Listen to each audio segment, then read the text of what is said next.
Y hoy el tiempo y los hechos le demuestran a Bonica que yo soy un gran estratega y que él no tiene estrategia ninguna. Le demuestran también que él está mintiendo, que el dinero de los votos no se utilizó en beneficio personal, se utilizó en beneficio de la patria. Porque hoy está Identidad Soberana y ya está en los medios de comunicación, llevando un discurso que salva vidas, un discurso que se la juega, un discurso que está censurado por la élite. Bonica sí es un hombre que se maneja con un criterio estrictamente mercantil en beneficio de su persona. Y cuando vienen las de quemar, no se la juega. Bonica en este momento, ¿sabes por qué habla? Hablan por rencor y por envidia. Y cuando un individuo habla por envidia, normalmente miente e injuria.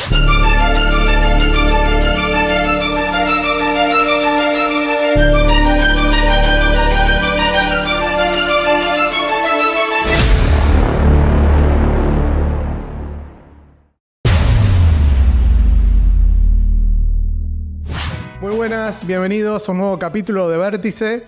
Y hoy estamos nada menos que con un diputado recién electo y que sorprendió a más de uno. ¿Cómo estás, Gustavo? ¿Qué tal? ¿Cómo estás, Emiliano? Muy bien. Bueno, contame cómo fue ese día.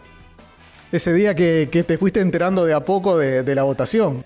Fue un día extenuante, en tanto y en cuanto fuimos delegado general en la zona de Belvedere, La Teja, El Cerro, Casabó, Santa Catalina, Tonkinson, Civil.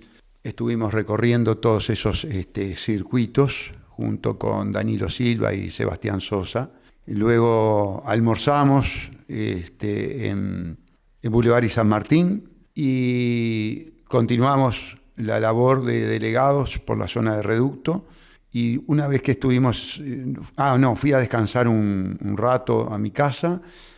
Nos preparamos para ir a votar a las 6 de la tarde al Santa Rita. Voté en el Santa Rita, tuve una alocución allí, fui con una remera muy especial, una remera que me regalaron una persona paradójica el regalo, porque fue el regalo de un cabildante autoridad en su momento del INAU. Que es una agenda alusiva a la agenda, es una remera alusiva a la Agenda 2030. Y luego de la votación sí, nos fuimos para la sede a esperar el boca de urna.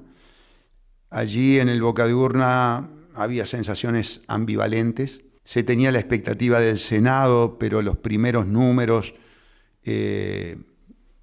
como que nos dejaban fuera, siempre con la expectativa de que crecieran. No crecieron, pero terminamos en una situación que tal vez no haya sido del todo tan negativa frente a no llegar al Senado, que es en diputados, pero con 2 bancas. Eso nos deja en una posición bastante estratégica para cosas menores. Yo lo decía ahora recién en un Dertaque Media con Richie. Los grandes temas nacionales vienen impuestos por las agencias calificadoras de riesgo, fundamentalmente, que son los perros guardianes de los acreedores, un país que nació endeudado. Antes de nacer ya le debíamos a la banca Rothschild por intermedio de la banca Baring Brothers. Consecuentemente, en esos grandes temas estructurales, macropolíticos, macroeconómicos, van a hacer lo que han hecho hasta el momento: actuar en forma simbiótica, combinada. Y para la politiquería, para los elementos accesorios que ahí ensayan la teatralización, bueno, ahí sí vamos a tener un rol dirimente. Esa va a ser la realidad. No obstante ello, ¿podremos lograr cosas? Yo pienso que sí. ¿Grandes cosas? No. ¿Cambios revolucionarios como los que precisa este país? Por supuesto que no. 2 diputados no pueden hacer cambios revolucionarios dentro del sistema sistémico, ¿verdad? Por lo tanto, ese es el panorama y así viví el día. ¿Y a qué debes el éxito? ¿A que la gente está descreída de la política? No, la gente no está descreída de la política, no, todo lo contrario. Fue un gran éxito de la coalición multicolor y del Frente Amplio. Fue un gran éxito de la partidocracia. Fue un gran éxito del status quo. Los partidos políticos tuvieron un apoyo, votó un porcentaje muy alto del electorado y multicolores y Frente Amplistas cosecharon 97.3% del electorado. Nosotros tan solo cosechamos el 2,69%. No podemos hablar de que el uruguayo esté reaccionando. Tendríamos que saber los votos en blanco y anulados. No sé si tenés el dato allí. Y no llega a un 6, pero está en 5 y algo. 5 y algo. 5 y algo. Vos fíjate que si incluimos el voto de identidad soberana como un voto castigo al sistema, estamos en un 7%. De cada 100 personas, 93 apoyan este sistema partidocrático que tiene el Uruguay en esta situación. Después de haber pasado por temas altamente traumáticos, como fue el caso de la pandemia. Bueno, estás en una situación que Mieres hubiera deseado toda la vida, ¿no? Tenés 2 diputados, cuando en la Cámara de Diputados ninguno tiene mayoría, y un poco vos sos, si quisieras, el que podés dar mayoría. Contame un poco qué pensás hacer con esta mayoría, qué podrías dar. En realidad, para los temas macro, vamos a tener 97 diputados votando juntos y 2 votando en contra. Para las peleitas politiqueras, allí sí puede darse la diferencia. Sin embargo, hay una ley importante que es la ley de presupuesto. Y esa ley sí puede significar un punto estratégico a explotar por parte de Identidad Soberana, buscando, por supuesto, plasmar en realidad los elementos ideológicos políticos de Identidad Soberana, que es favorecer a los más humildes, a los más necesitados, y actuar fundamentalmente contra la corrupción y contra el modelo que favorece a la cleptocorporatocracia, ¿verdad? Vos dijiste en una entrevista que para que esto mejore, la gente tiene que estar dispuesta a sacrificarse. Algo parecido dijo Milei en Argentina. ¿Vos estás de acuerdo con esta idea de Milei o vas para otro lado? Estamos totalmente en desacuerdo. Milei es un individuo que gobierna para el gran capital financiero internacional, se rodeó de toda la casta de empresarios, ahora los introdujo en la política, es un peligro para Argentina. No tengo absolutamente nada que ver. Lo que sí, voy a procurar, por supuesto, legislar en favor de los más desprotegidos. Se ha legislado para los privilegiados, ¿verdad? Todo un país ha pagado con mucho sacrificio y esfuerzo una política en beneficio de las grandes corporaciones extranjeras. Te voy a leer algo que escribió Bonica y quiero tu comentario. Uh-huh. A él parece que le preguntaban seguidamente por qué él y Salle no estaban juntos. Y él puso algo así. Yo pienso y me juego la vida por la gente que está viviendo como la mierda. No pienso en mí ni en mis hijos para ganar plata con la política. El día que Gustavo me dijo, hace 5 años, que la plata de los votos van para mi bolsillo, tocando el bolsillo de su pantalón, fue ese momento que resolví no juntarme con él. ¿Querés contar un poco esa anécdota? Bonica trató a último momento de realizar una intimidación interesada por el dinero para sumarse al PBA. Fue una estrategia de último momento, de muy mal gusto, y entonces yo lo que le expresé fue lo que dice la ley. Lo que pasa es que él no es un hombre de derecho, no sabe lo que dice la ley de los partidos políticos.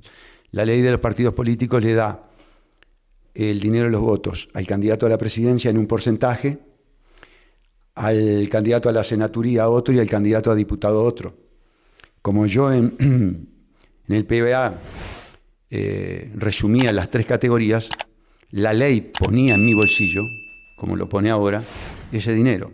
Lo cual no quiere decir que una vez que esté en mi bolsillo, no vaya en distintos porcentajes al partido. El tiempo y los hechos me dieron la razón. Yo cumplí con los compromisos acordados con el PBA, incluso con un castramóvil, que a eso estaba comprometido, y me guardé el dinero de los votos para desarrollar una campaña política con un nuevo partido.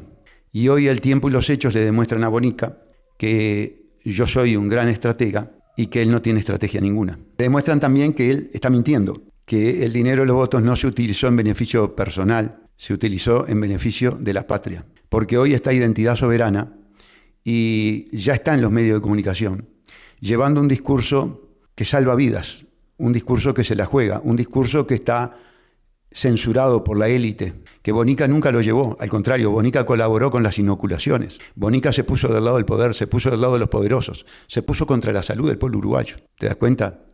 Bonica ni siquiera hizo una convención y no la hizo por razones económicas, porque no quería gastar en una convención.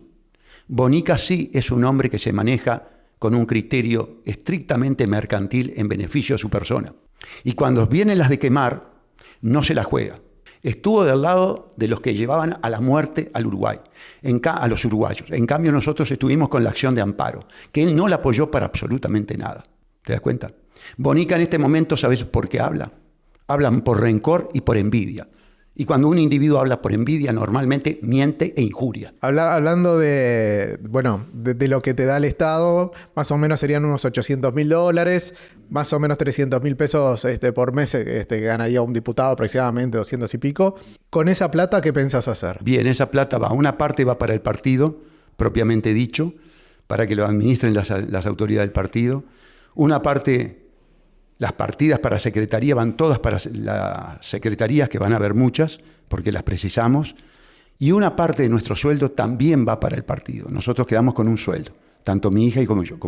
A Manini y a Vega lo castigó la gente, dándole muchísimo menos votos que lo que le había dado antes, porque se sintieron traicionados con lo que hicieron. ¿Vos qué pensás que tu votante quiere que vos hagas en el Parlamento? Que llevemos adelante los proyectos de ley plasmarían objetivamente en realidad lo que es la plataforma político-ideológica de Identidad Soberana.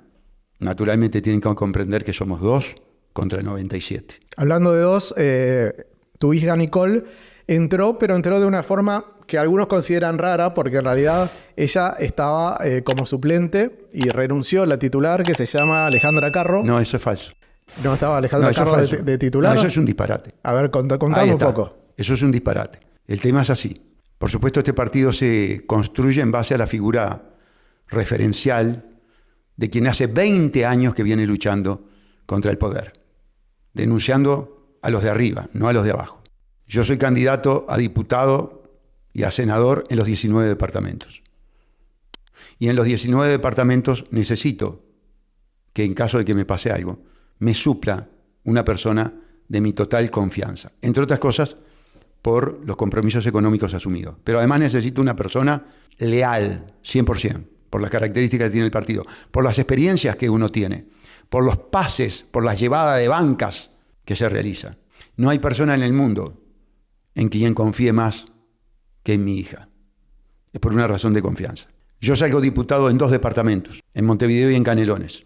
Tengo que optar por una de las bancas. Opto por la banca de Canelones. ¿Por qué? Porque la persona que sigue como suplente del titular de Montevideo tiene mayor formación que la titular, que la suplente por Canelones. Entonces, para que entrara Alejandra Carro era la segunda titular en Montevideo. Tenía que votar Montevideo de manera tal de pagar, como se dice normalmente, 2 diputados. No pagó 2 diputados. Pagó un diputado en Montevideo y otro diputado en Canelones. Por lo tanto, no hubo ninguna jugada. Alejandra Carro quedó fuera de la banca sencillamente porque Montevideo no votó lo que se esperaba que votara. Hablando de Nicole, ella hace poco se pronunció de... Perdón. Sí. No hay nepotismo. Nicole fue en la lista y en la hoja de votación y 65.796 uruguayos la votaron. Y antes de la elección, yo tuve un programa en Undertake Media donde aclaré esta situación, tal cual te la estoy expresando, menos lo de los votos de Montevideo, porque no se había votado, y dije, y el que no esté de acuerdo con que Nicole sea mi suplente, que no me vote. Es decir, todo aquel que hoy se queja, como he tenido algunos tuits, que yo considero que son topos, tuvo la oportunidad de no votar. Y capaz que por ahí se perdieron algunos votos. Ganó Donald Trump en Estados Unidos. ¿Qué fuerza pensás que puede tener en el Uruguay el triunfo de Donald Trump? En Estados Unidos hay como a nivel mundial, hay una cleptocorporatocracia. Ya se expidió Larry Fink, el administrador el CEO de BlackRock. fondo de inversión más importante. Dijo que ganar a Kamala Harris o ganar a Trump no le preocupaba para nada a BlackRock. Es decir, que con diferencias cosméticas, teatrales, ambos responden a la cleptocorporatocracia, que allá le llaman Estado profundo. ¿Y se acaba la guerra en Ucrania, por ejemplo? ¿Le saca el respaldo Donald Trump? La guerra en Ucrania ya está prácticamente terminada.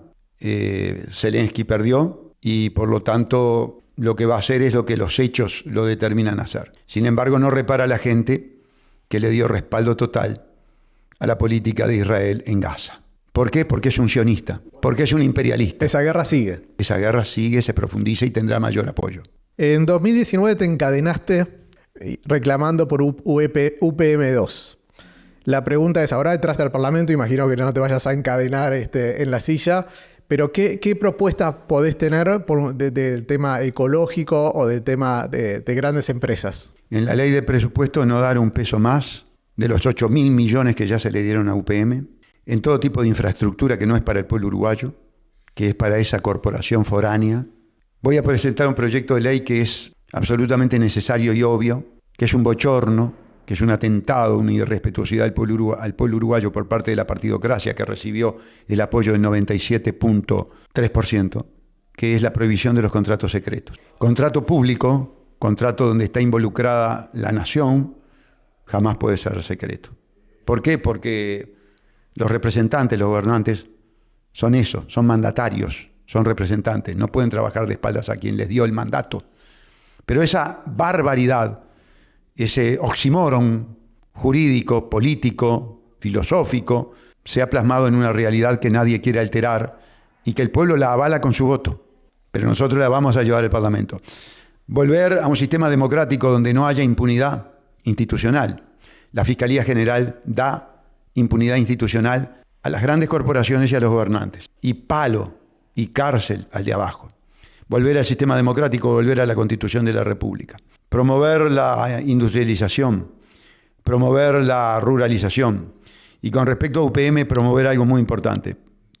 Primero, pedir el desarchivo de mi denuncia penal. Y segundo, pedir un férreo y estricto control de cómo están funcionando las plantas de UPM. Porque yo estoy seguro que están contaminando para ahorrar, para llevarse el dinero a Finlandia. Bueno, ahora siendo diputado creo que vas a tener más fuerza justamente para acceder a determinadas cosas que antes no podías. Correcto, vamos a tener todo un equipo de secretarios, vamos a agotar todo lo que nos dé el Parlamento y además vamos a tener secretarios rentados por el partido, pagados por el partido.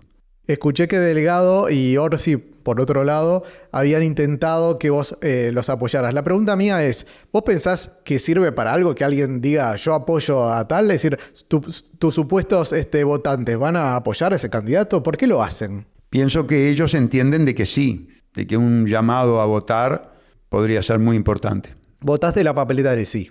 La pregunta es, si el Frente Amplio intenta cambiar la reglamentación actual y te dice, bueno, Gustavo, vamos a cambiarla, necesitamos tus votos, ¿vos estás dispuesto a darle los votos si pensás que es un... Obviamente no vas a conseguir todo porque se sabe que vos justamente estás en minoría, pero si se puede conseguir algo, ¿vos apoyarías? Todo lo que beneficie al jubilado y al pensionista necesitado y todo lo que le quite privilegios al jubilado y pensionista privilegiado, contará con mi voto.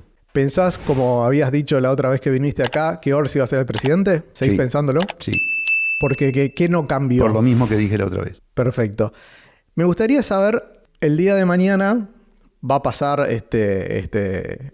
tu pasaje legislativo y tal vez vos querés que te recuerden por algo. ¿Qué quisieras que la gente recordara de vos, de tu pasaje legislativo? Haber marcado un mojón histórico en la ética política. Gracias, Gustavo. A ti.